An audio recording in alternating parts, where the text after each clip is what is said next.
Hi, I'm Dallas Dickinson, Director of Production on Star Wars The Old Republic, the new story-driven MMO from BioWare and LucasArts. Today I'll be guiding you through the opening minutes of the Eternity Vault, a high-level, multi-party operation involving an ancient prison that's been uncovered on the remote world of Belsavis. Inside this prison, a terrible evil has broken free that now threatens both the Republic and the Empire. At level 50 in the game, whichever side you're on, you'll be dispatched to deal with this threat. Today, we'll be watching the first part of the experience from the Imperial perspective, beginning with the conversation with General Threnault. My lord, forgive the lack of protocol, but war has broken the chain of command, and my purpose is grave. I am General Threnault, commanding officer of the Imperial Reclamation Service. I understand you're familiar with us. You run archaeological expeditions to uncover Sith and alien artifacts. And deal with the threats they represent. We uncovered a new section of Belsavis prison during a bombing run. It's been sealed for 20,000 years. The Rakata called it the Eternity Vault. It's where they kept the prisoners and technology they could never afford to release. This doesn't sound promising. We've been translating the Rakata inscriptions. Most are indecipherable, but a few refer to a prisoner called the Infernal One. Took an army to stop the Infernal One before. If we don't do anything, well, the war against the Republic may be nothing next to what'll come. The weapons in that vault could give us an advantage over the Republic. That will be up to you. General Threnault has briefed our group on the situation, and our heroes know what they have to do.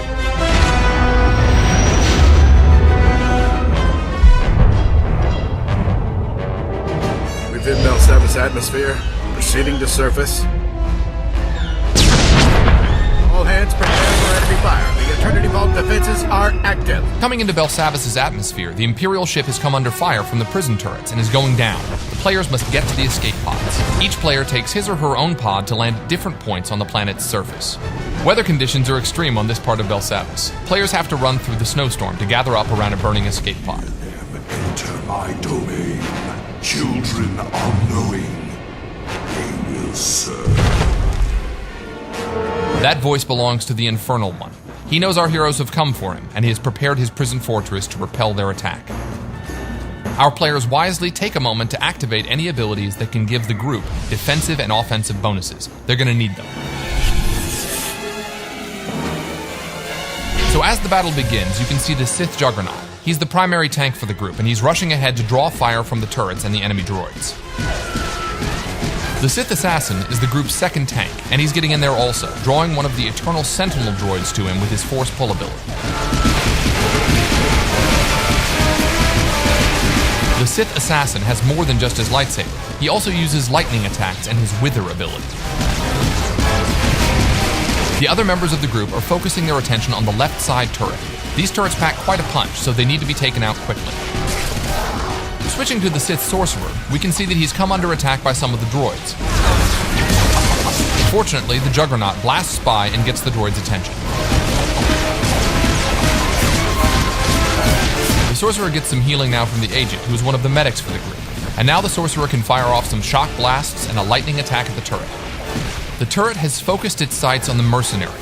That white ray means a powerful area of effect attack is coming, so it's good the Mercenary is off to the side. The Mercenary fires off a few Heatseeker missiles, and you can see on the bar that the group is burning down the turret's strength.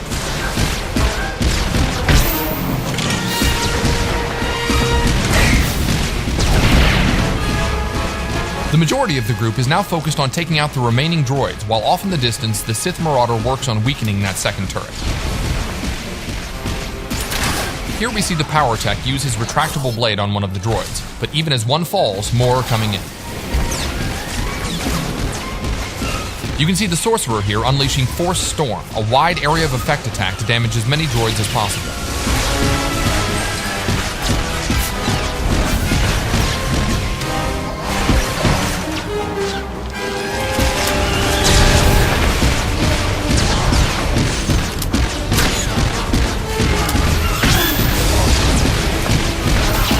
Alright, the last of the droids is down.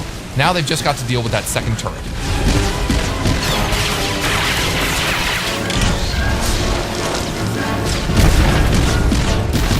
And with one last barrage of missiles, that's down too.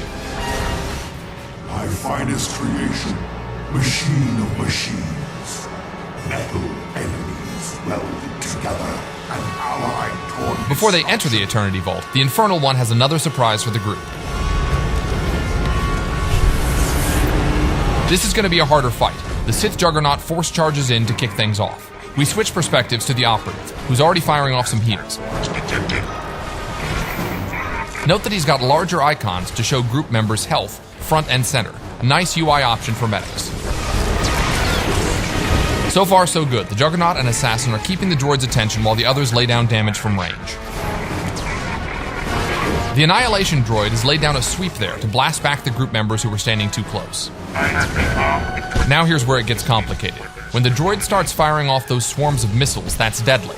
Fortunately, the group knows this, and you can see them taking cover behind the destroyed turret. So most of the group is hiding, but the Juggernaut and Assassin are actually able to withstand this kind of firepower, so they're just charging right back in.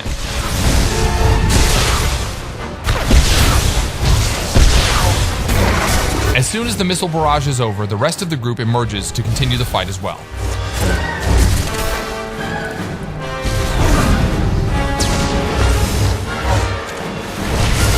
We switch to the Sith Sorcerer, who keeps his distance and keeps a steady flow of lightning streaming out to weaken the droid.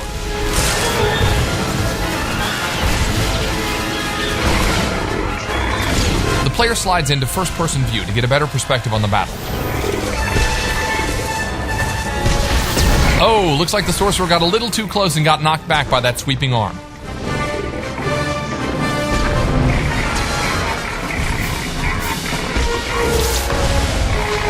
Now the droid is beginning another bombardment with his rockets. This time the group doesn't hide, however, and instead collapses in and keeps fighting. It's critical here that the healers use area of effect heals on the entire group. Even so, that's a lot of damage very quickly and the Marauder goes down. Luckily, the second Sorcerer, skilled in healing, has reanimation, which revives downed group members even in the midst of battle.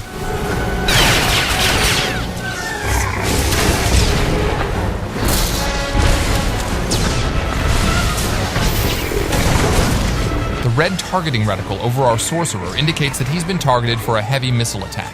This attack will slam not only him, but anyone standing nearby, so he smartly moves away from the rest of the group to take the hit. Methods analyzed. Engaging storm protocols.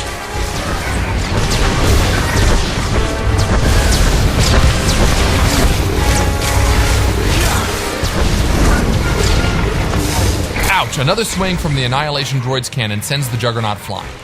He won't stay down long, though. Running back, he uses Force Charge to leap into the fray.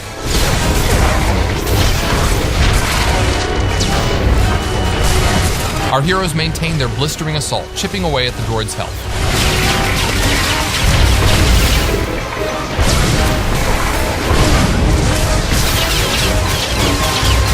Methods analyzed. Engaging storm protocols.